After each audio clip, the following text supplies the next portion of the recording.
دیکھیے میں چند باتیں اپنے بارے میں ذرا بارے گرانہ گزرے تو عرض کر دوں. تحدیثاً للنعمہ، کوئی اپنی بڑائی نہیں، بلکہ ایک بڑا عجیب سا مصرع ذہن میں آیا تھا، وہ میں نے لکھ لیا تھا کہ میرا مزاج لڑکپن سے عاشقانہ تھا. میرے اندر ایک تحریکیت جو ہے بچپن سے. ہائی اسکول کا طالب علم تھا، علامہ اقبال سے متاثر تھا، تحریک پاکستان کا کارکن تھا، حصار ڈسٹرکٹ مسلم اسٹوڈنٹس فیڈریشن کا میں جنرل سیکرٹری تھا، اور دن رات دورے کرتا تھا. ہانسی جا رہا ہوں، سر سے جا رہا ہوں، مختلف مقامات پر ہم جلوس نکالتے تھے، جلسے کرتے تھے، نوائے وقت لے کر پھیل جاتے تھے، اسے جا کے بیچا کرتے تھے. اس کے بعد 10 سال میں نے اپنی زندگی کے جو ہیں جماعت اسلامی کے نظر کیے، اور اسے بہت کچھ پایا بھی ہے، اپنی توانائیاں دی بھی ہیں، پایا بھی ہے. لیکن پھر یہ دیکھ کر کہ وہ انتخابی سیاست کی دلدل میں پھنس گئی ہے، اپنا اختلاف رائے پوری طرح پیش کر کے، اور جب معلوم ہوا مولانا مودودی مرحوم کا فیصلہ کہ ہم نے تو اسی راستے پر چلنا ہے، تو ہم نے کہا قالوا سلامہ، پھر ہم علیحدہ ہو گئے. انہوں نے بڑے بڑے لوگ تھے، مولانا امین حسن اصلاحی، عبدالغفار حسن، عبدالرحیم اشرف، شیخ سلطان احمد، بڑے بڑے لوگ تھے.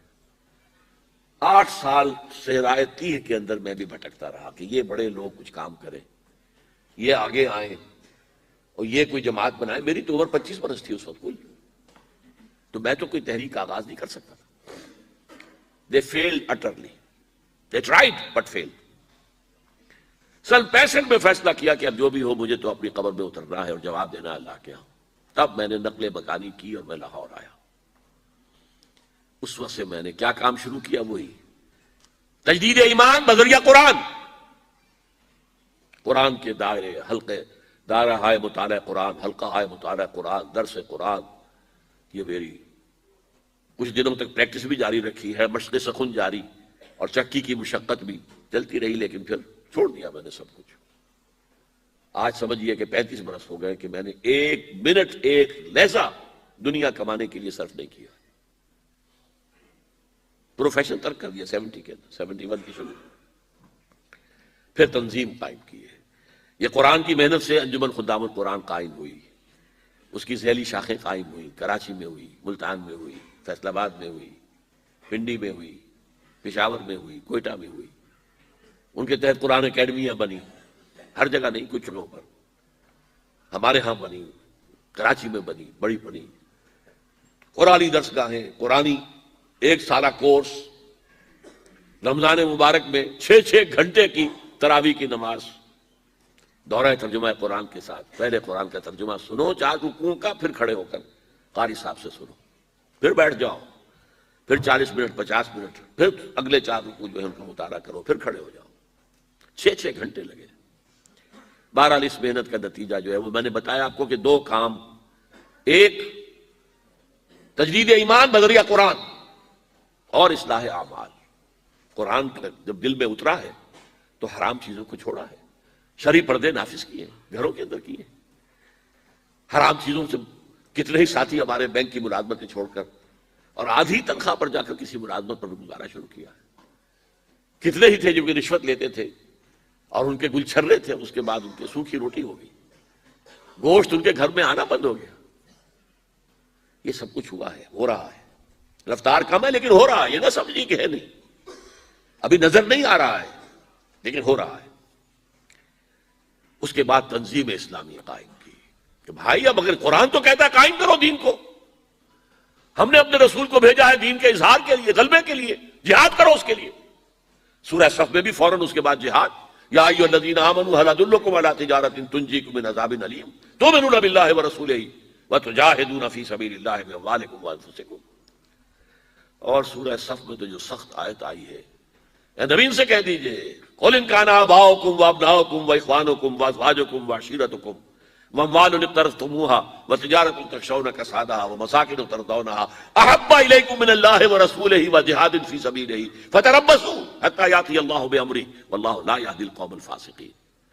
اے نبی کہہ دیجئے اے لوگوں، اگر تمہیں اپنے باپ اور بیٹے اور بھائی اور بیویاں یا بیویوں کے لیے شوہر اور رشتہ دار اور وہ مال جو تم نے بڑی محنت سے جمع کیے اور وہ کاروبار جو تم نے بڑی محنت سے جمائے ہیں اور اندیشہ رہتا ہے کہ کہیں کساد بازاری نہ ہو جائے، اور وہ محل جو تم نے تعمیر کیے ہیں، جو حویلیاں بنائی ہیں جو تمہیں بہت محبوب ہیں، اگر ان 8 چیزوں کی محبت اللہ اور اس کے رسول اور جہاد کی محبت سے بڑھتی ہے.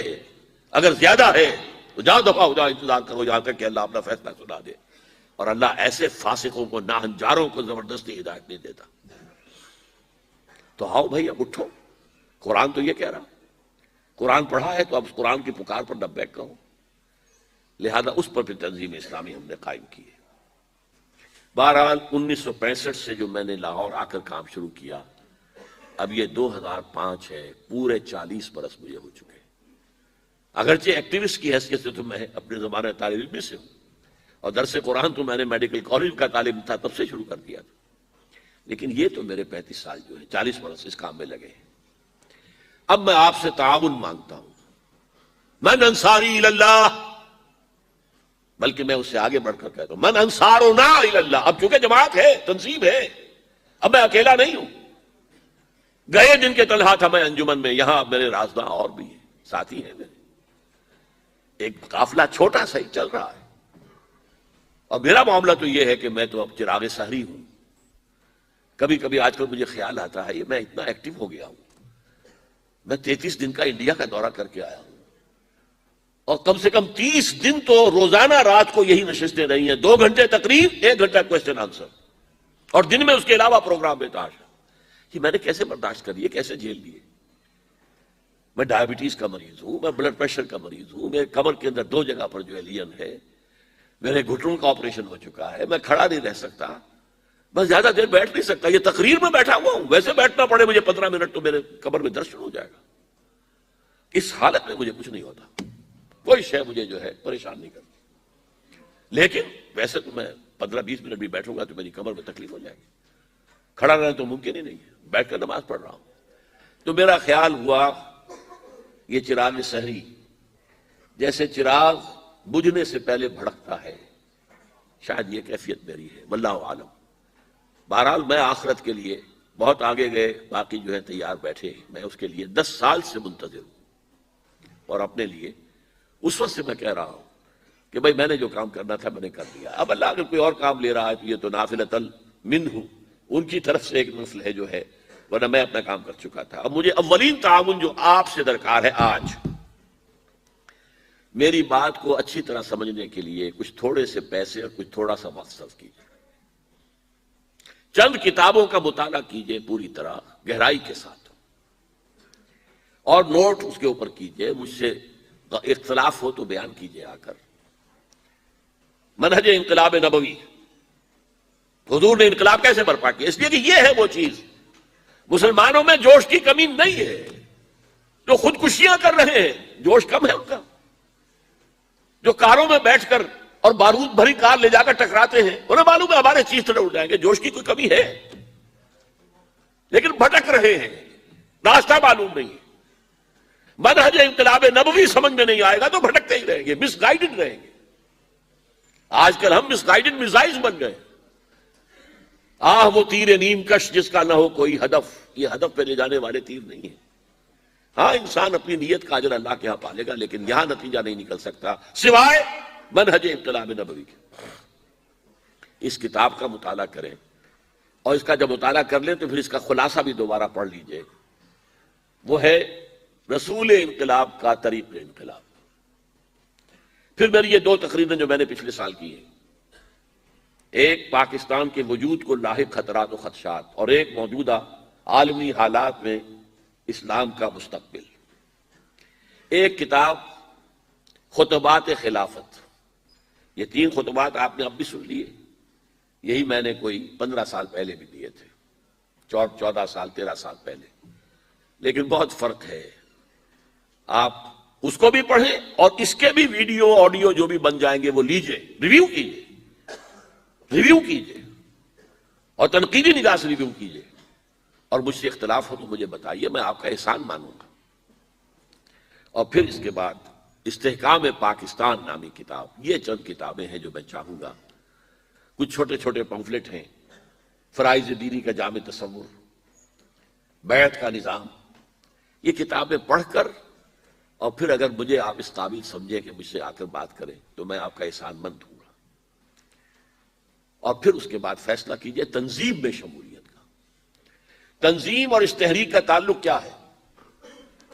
دیکھیے، تنظیم کا نام تھا مسلم لیگ، تحریک کا نام تھا پاکستان، تحریک پاکستان، تحریک پاکستان، تحریک پاکستان۔ اس تحریک کو لے کر چلنے والی جماعت مسلم لیگ۔ تحریک خلافت ہے ہماری، لیکن اس کو لے کر چلنے والی جماعت وہ تنظیم اسلامی ہے، اور اس کا بنیاد بیعت کے اوپر قائم۔ ہم نے، اللہ کا فضل ہے ہم پر کہ ہم نے یہ بیعت کی سنت کو زندہ کیا ہے۔ بہرحال اب میں نے، آپ کو معلوم ہے، جو میں نے کہا چراغ سحری ہوں، میں نے تنظیم کی قیادت جو ہے، امارت، وہ بھی اگلی نسل کو منتقل کر دی ہے۔ اب جو بھی میرے پاس وقت ہے، کرنا تو یہ ہے، آخری سانس تک یہی کام کرنا ہے۔ میرا خیال ہے اگر اللہ نے ہمت دیے رکھی تو میں پھر استر نو پاکستان کے بڑے شہروں میں خطبات خلافت کے یہ اجلاس منعقد کروں، اور یہ پیغام جو ہے لوگوں تک، جتنے لوگوں تک بھی میں پہنچا سکوں پہنچاؤں۔ اقول قولی ھذا واستغفر اللہ لی ولکم ولسائر المسلمین والمسلمات۔